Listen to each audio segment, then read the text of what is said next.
ilang tao ang nadidisgrasya sa gilid ng mga kalsada at kalye.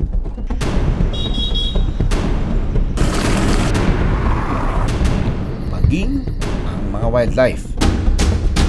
Napapadpad sa labas ng kanilang mga tirahan sa kagubatan at nagiging biktima ng ilang roadside accidents.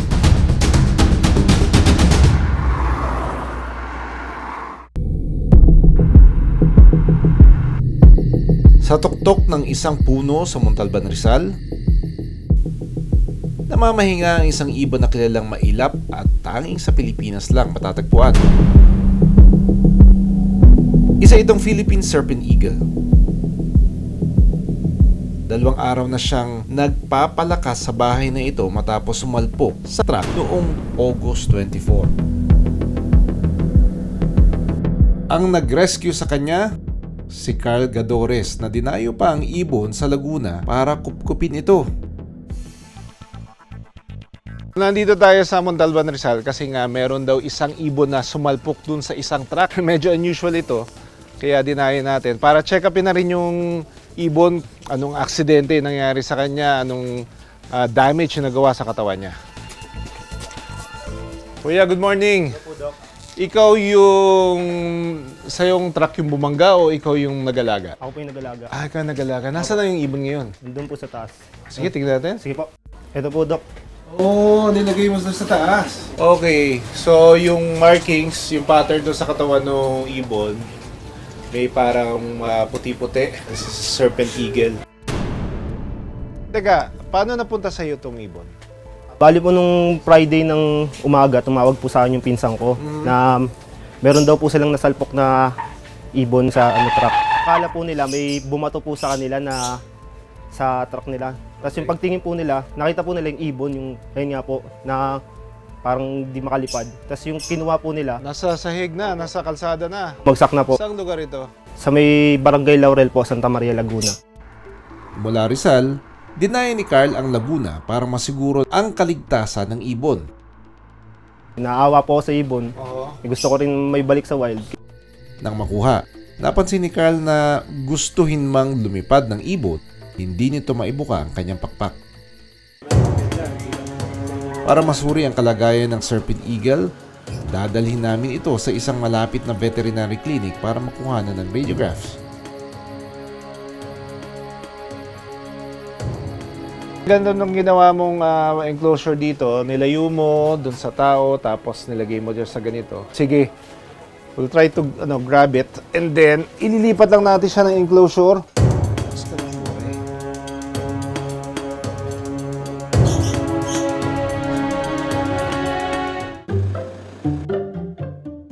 Ang mga pangolin o Palawan anteater, mailap man sa tao, madalas pa ring biktima ng road accidents. Minsan na nga lang sila lumabas, napapadpad pa sila sa mga kaling hindi ligtas. Born to be Wild, tulungan niyo po ako para mabigyan po ng tamang lugar yung wildlife na ito kasi bibihira na po siya. Sa video na ito, kuha ni Benji Baltero sa Quezon, Palawan. Nanawagan siya na ma-rescue agad ang pangolin na kanyang nakuha. Kwento ni Benji, nagmumotor siya ng August 9 ng madaling araw nang biglang makasalubong ang isang hayop. Pangolin, nagroll yun siya bigla. Pagbaba niya ng motor, nakita niya na isa itong balintong o ang critically endangered na pangolin.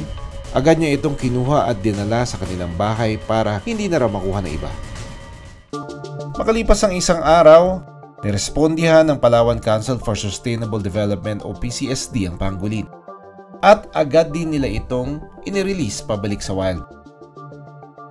Kung ang pangolin na narescue ni Benji nakabalik na sa kanyang natural na tirahan, ang ibon na narescue ni Carl sa tabing daan, haba-haba pa ang daang lalakbayin.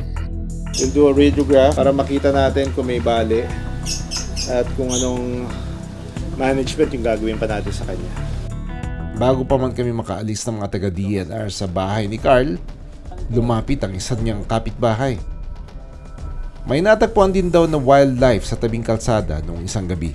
Dito lang, kapitbahay lang nung pinagkuhanan natin ng ibon na ita-transfer natin dito sa rescue center. Meron din silang nakita na sawa naman ito, reticulated python. Saan mo nakuha? Sa kalsada lang po. Kailan mo nakuha ito? Kagabi lang po.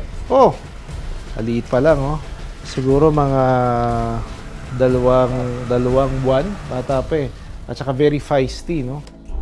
Oh, tignan din natin since papaklinik natin to, parang spine, no?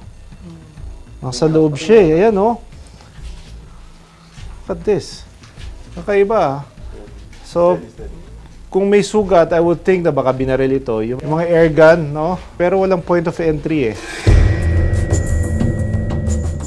Pagdating sa clinic, una namin in-examine ang Serpent Eagle.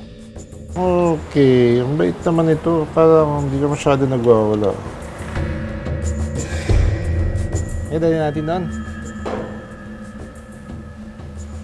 Hindi naman nangunuka eh. X-ray natin. Bagsak nga itong isa. Bagsak nga yung isang neck niya.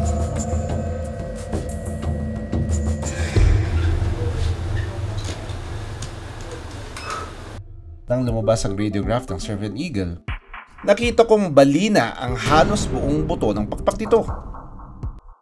Sa wild, ginagamit ng Serpent Eagle ang kanilang malalakas na pakpak para manghuli ng prey tulad ng mga ahas. Pero sa kondisyon ng agila na ito ngayon, malabo niya itong magawa. Ang sawa naman na na-rescue sa parehong komunidad, malusog at walang kahit anong pilay o sugat. Wala namang bullet, wala namang foreign body. Dahil dito, fit for release ang sawa. Pero ang Serpent Eagle, kailangang i-turn over sa Biodiversity Management Bureau upang ma-rehabilitate.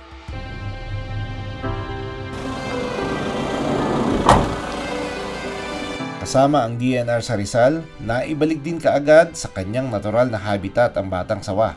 Sige, we'll just release this. Itong area na to, ito rin yung pinagre-releasean ng mga taga-DNR ng mga wildlife kung sakaling meron silang fit for release, kagaya ng ating sawa ngayong araw na ito.